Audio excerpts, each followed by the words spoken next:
All right, so we're gonna go on to the next shorter video and we're gonna talk about atmospheric perspective and how it creates that distance in an image. We'll compare it with traditional paintings and real life photos. So it's not that long, and this will be the last one on the composition chapters, and then we'll move on to the more technical stuff of being a matte painter.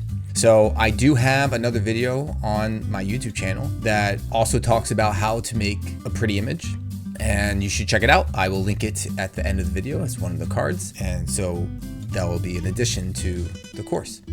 And of course, remember to go to www.atmovfx.com and to check out the website, upload your art portfolio, and share it with friends, and help out with the donation.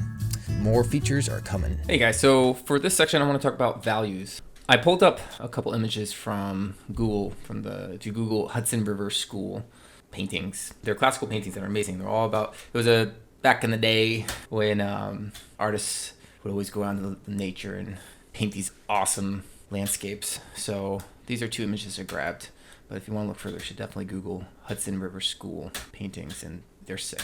They're the best of the best. Anyway, so I want to point out values and atmospheric perspective. If you look here, the foreground is going to be darker, and then the midground is going to be a little lighter, and then the background is going to be way lighter, and then of course the sky is going to be even lighter. Now this is due to atmospheric perspective. So basically what that is, if I go over here, you can see it very clearly. The world, or real life, has water particles in the air. So the further away they are, the more condensed they are compared to your eyes. So the color from the sky is going to be reflecting off those little water particles, and you'll see like this little haze fog effect, like in there and there, and basically that just fills the shadows and fills up the blacks, or lifts up the blacks. And you'll also see the color from the sky filling up the background. So you'll see this is bluer compared to the blacks in here, and that's due to because they have a blue sky, and that color is reflecting off those water particles. If you look over here, right, closer to sunset time, you'll see more purples in the clouds here, and lo and behold, there are more purples in the shadows in the further distance. But if you come up here, it's way darker. And now here, it's bluer because the sky is clear, or maybe some clouds, who knows. And what's cool about this is that it creates the layering effect. You can see here, it's nice little, kind of like that pancake layer that I was talking about before with compositions, where you want to show the layers going further back, and you can portray a distance. But now you have on top of that are different values, lighter values that go further back, and color that pushes it even further back. So that just helps reinforce the perspective that there's things further in the distance. So you can really break down your paintings into, like you're cooking, break them up into little layers, into sections. So what I did over here, I went ahead and broke the foreground, the midground, and background, and this far background into sections. And you'll see what I'm talking about, how you can break it up. So I took the eyedropper, and essentially, if you look over here, you'll see the blacks are going to be at 8. Actually, you know what? Let's do black and white. You'll see it better. You can see how it gets lighter back there. So I'm talking about the blacks specifically. So if you get the eyedropper, hit that shadow, it's 7. And if I go over here into this shadow, which is further away, atmospheric perspective is going to lift that up a bit. See how it's heading to the white. And then if I go over here into these shadows, it's going to be even lighter. And then if I go into the sky, it's going to be way lighter. So to illustrate, look real quickly, is this gradient is basically what you're going to be seeing. So if you had a render of just 3D objects, you wouldn't have any kind of idea like how far things are except for scale. So you would have no depth. So there's a pass in Maya or 3D Max, any 3D software, it's called Z-depth. So that Z-depth is essentially the distance from the camera to the furthest thing away from the camera, and it gives you this little gradient between blacks and white, and then you would screen it or plus it in Nuke onto your image, and the black disappears, and then the whites will lift it up. So let me illustrate splitting this up into sections. So we have, let's do the foreground.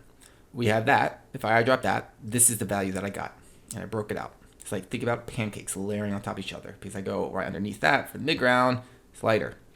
Instantly that shadow is representing that whole area over there.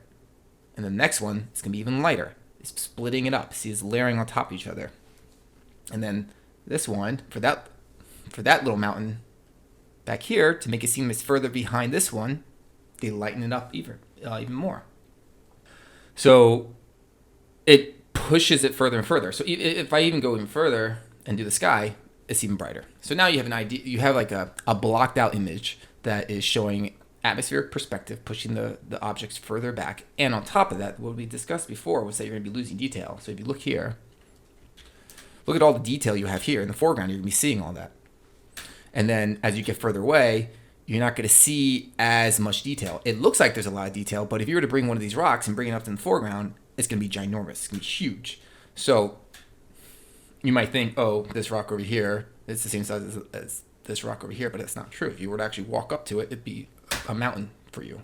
And then if you go even further back, this giant mountain over here is hardly any detail at all, right? So that actually, it makes the viewer feel like it's really big. It's just a big object. You don't actually necessarily have to have such detail to help push the object, to make the object feel like it's huge. You could just do those little tricks of giving less detail. And the same thing is here, where they really exaggerated the foreground being super back, and then it just gradually pushes back and pushes back and pushes back. Now, if I was to do a little quick levels adjustment on this, I will show you a little illustration how it kind of does it. If I was to lift to whites, you'll see that this stuff should get blown out first, and then it gradually moves closer and closer and closer. It's a gradual increase. So big, big, big, big. See how that's blown out first, and then it gradually takes over the screen. And now to prove that this is real, we'll actually do in a real life photo. Let's do, which one should we do? Let's do this one. So if I was to take the levels adjustment on this one, and we were to increase the whites, you're going to see this little effect. It's like it's taking over. It's gradually taking over. You see how the back is already blown out now because I'm lifting up the whites. This should be brighter over there, and it's coming, and then eventually this tree in the foreground is going to be last. And it goes back. So when you're doing your mapping, it's a good way to test it actually. Because often what I do is from just doing photos, I'll try to match all the photos in the same value area range, and then I'll go one by one, increase the furthest back one to lift the blacks, and then go to the next one, lift up that black lift. So you split up in sections. It's easier like that. You can break it down like that. You can break it down like you're cooking. So this one, let's do it on this one. So the area is super bright because of the skies. And then it comes up, and then there you go. So that is atmospheric perspective and values difference.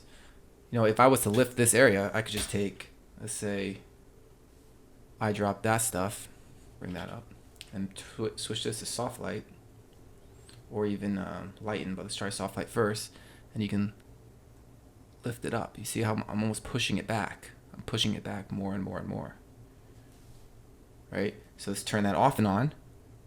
It's there, and then I bring it back, and it's further away. It just feels like it's further away. And with this one, you can see with these you have very obvious cuts of different layering, like the pancakes with atmospheric perspective. But this one is trickier because you just have one object, but it's so massive it gets overtaken. So what you could do with this is, let me just illustrate real quick. If I was to take this area and fill it in with, let's say, whatever this green, but it feels flat right now, right? So if I was to take this blue and then gradually, let's do soft light again, and paint it with a gradient in there, it gets pushed. It pushes back. So you can, even if you really want to go hardcore, you can paint it opaquely too as well. So it gets really, really pushed back. So you can just push. It's more of a gradient kind of gradual fall off. If I really wanted to match that area, I guess I could just, paint it the same color. Anyway, so that's basically the same. That's what you would do if you were to have it gradually fall away. You need a gradual gradient fall off. So